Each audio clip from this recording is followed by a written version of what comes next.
menghadirkan diri walaupun sibuk. Ya pasti ada kesibukan bersama istri juga, istri penatua tinggi. Begitu juga dengan penatua Jeffrey. Ya, saya chat dia hari itu dan akhirnya nanti saya usahakan untuk dapat datang, dia bilang penatua, dan syukur atas kasih Tuhan, atas izinnya Tuhan. Pada hari ini kita dapat mengadakan Natal dengan sound system, walaupun sederhana, tapi bagi saya itu sudah cukup baik untuk keadaan kita di sini. Beri tepukan untuk Tuhan. Hari ini, sebagaimana yang kita lihat, tema bukan cinta biasa. Isaac, mentang-mentang dia punya pastor single kan? Dia pakai cinta sudah Ya, kalau berbicara tentang Natal, kita lihat sudah sangat umum di serata dunia. Sudah sangat-sangat umum, bukan saja kita sebagai orang percaya, tetapi juga tidak terkecuali orang yang beragama lain juga tahu. Bahkan ada yang menghadirkan diri, menyambut ataupun menghadirkan diri ke perayaan Natal. Nah, mungkin ada jemaah yang tertanya-tanya, mengapa sambutan Natal itu diadakan pada tarikh yang berbeza di setiap tempat. Tempat ini, gereja ini ada Natal dia lebih awal, bulan 12. Gereja itu tepat pada 25 hari bulan. Apakah itu tidak menjadi masalah? Kalau bagi saya, sesungguhnya itu sama sekali tidak menjadi masalah. Ya, sama sekali tidak menjadi masalah. Apalagi tentang 25 hari bulan. Pertanyaan tentang tanggal lahir Yesus 25 hari bulan. Apakah betul-betul 25 hari bulan? Ya. Tapi apabila saya coba untuk mendalami hal ini, daripada catatan-catatan kuno maupun daripada pakar-pakar ataupun ahli-ahli teologi, masih belum ada usaha yang dapat membuktikan sesungguhnya bahwa tanggal 25 hari bulan 12 itu, Desember itu adalah tanggal kelahiran Yesus Kristus. Nah, namun jemaat Tuhan, sebenarnya itu masih kurang. Walaupun dia penting untuk kita ketahui, namun ia tidaklah lebih penting daripada inti Natal itu sendiri. Karena yang lebih penting itu adalah maksud Natal itu. Di mana maksud Natal itu adalah sebuah peringatan tentang kelahiran Yesus Kristus ke dunia. Firman yang menjadi manusia, Allah yang menjelma, mengambil rupa manusia karena kasih-Nya. Dan itu adalah bukti nyata bahwa cinta Allah kepada kita bukan cinta biasa.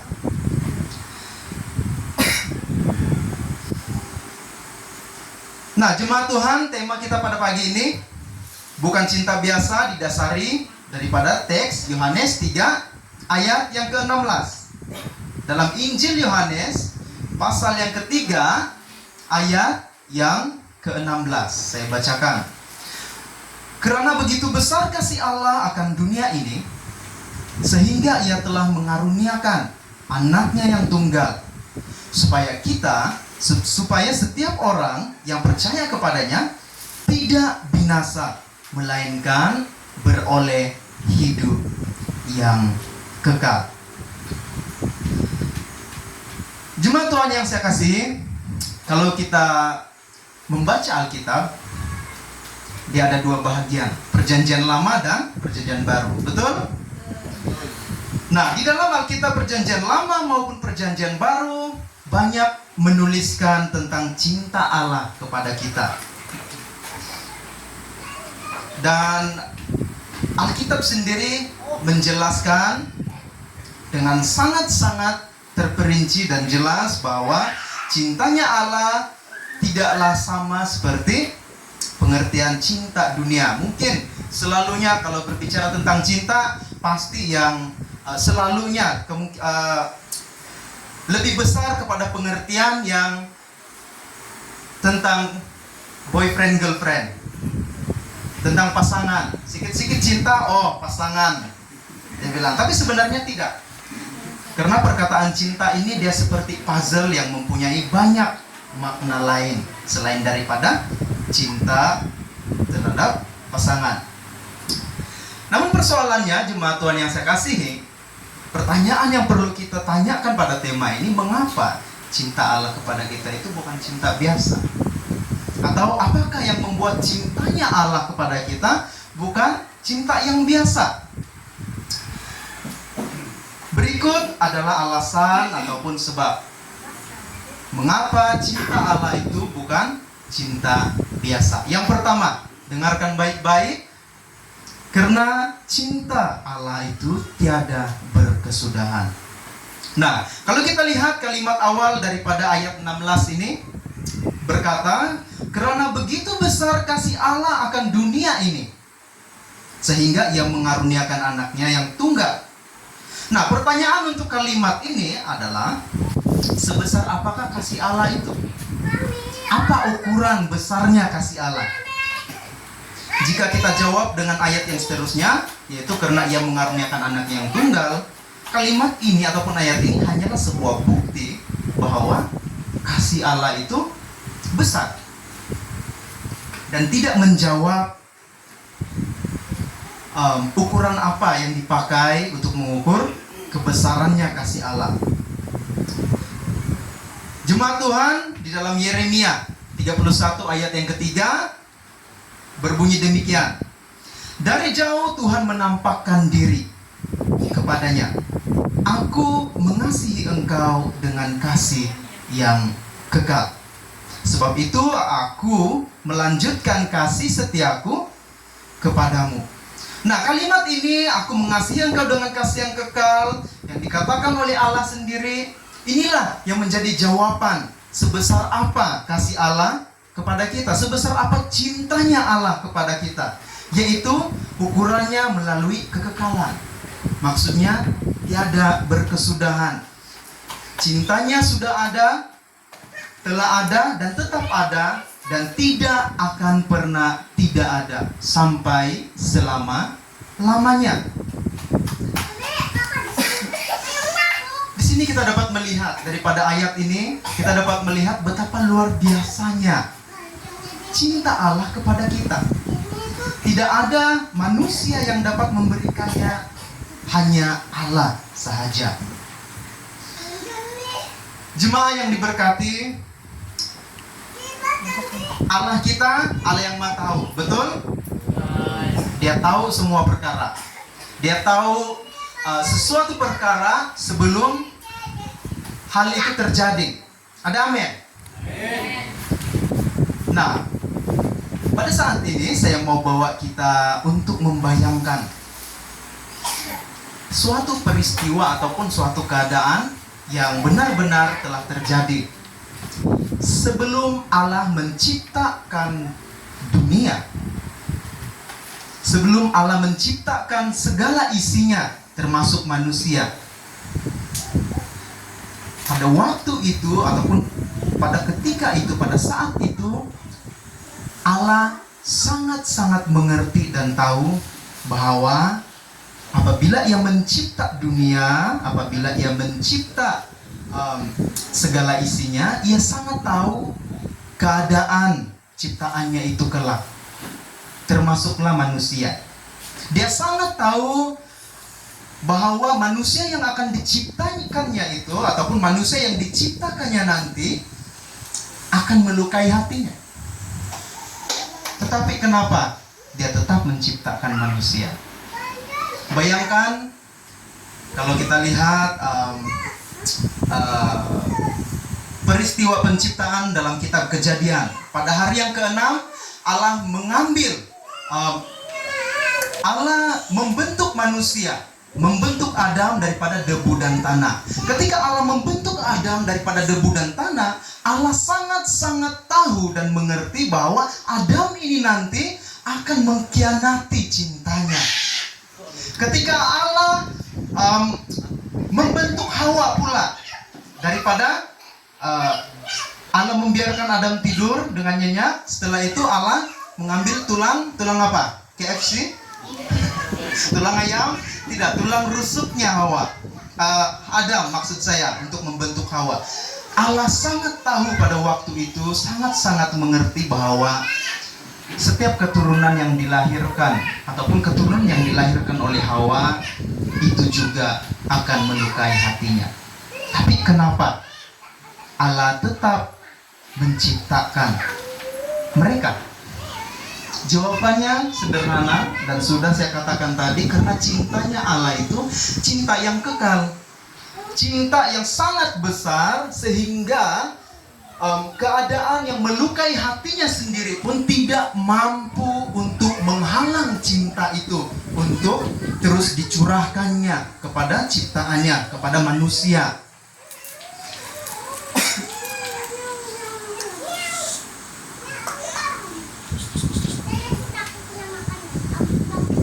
Dan bukan hanya keturunan pertama Adam dan Hawa, tetapi juga dari zaman ke zaman.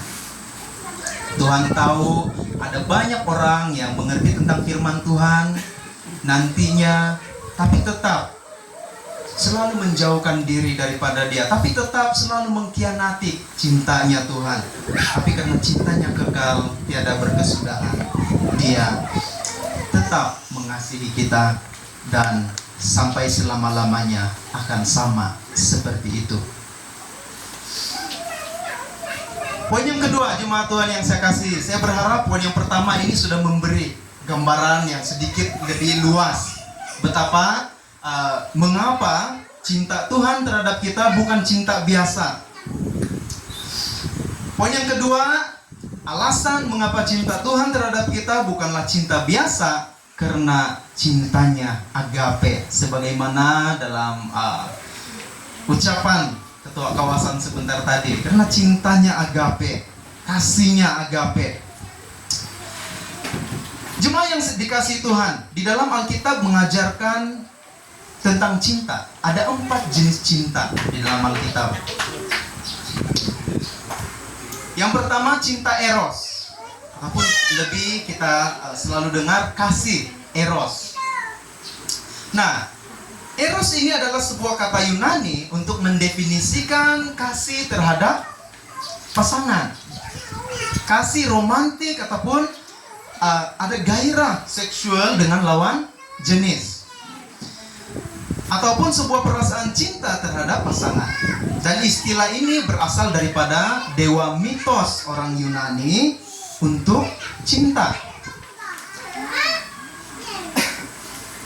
Keinginan seksual, tarikan fisikal, dan cinta fisikal. Nah, cinta eros ini dihadkan kepada pasangan yang sudah berkawin sebenarnya. Lebih kepada pasangan yang sudah berkawin, karena Alkitab melarang seks di luar nikah. Karena di dalam bahasa Yunani, eros juga memberi maksud sebuah cinta berdasarkan hawa nafsu. Jenis cinta yang kedua, cinta storge.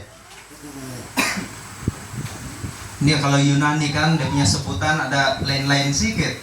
Kalau kita tidak berapa biasa, kadang-kadang boleh jadi storage juga nih, dia punya singkatan. Baik, jenis cinta yang kedua ini adalah sebuah jenis cinta yang lebih kepada mengarah kepada kekeluargaan atau sebuah ikatan kasih sayang yang bertumbuh secara semula jadi di antara ibu bapak dan anak-anak, ataupun di antara anak-anak dengan ibu bapak, adik beradiknya mungkin. Dan jemaat Tuhan yang saya kasih, mungkin kita sudah terbiasa untuk menggunakan kata cinta ini untuk situasi yang pertama tadi, cinta eros untuk pasangan. Nah, daripada jenis cinta yang kedua ini kita dapat membezakan ataupun kita dapat mengerti bahwa cinta itu sebenarnya bukan untuk pasangan saja, tetapi juga untuk keluarga. Karena kita mencintai keluarga, kita rela berkorban. Karena kalau sayang itu peduli, lebih kepada kepedulian. Tetapi cinta ini lebih mendalam, lebih rela untuk berkorban. Yang ketiga, jenis cinta yang ketiga ialah cinta filia.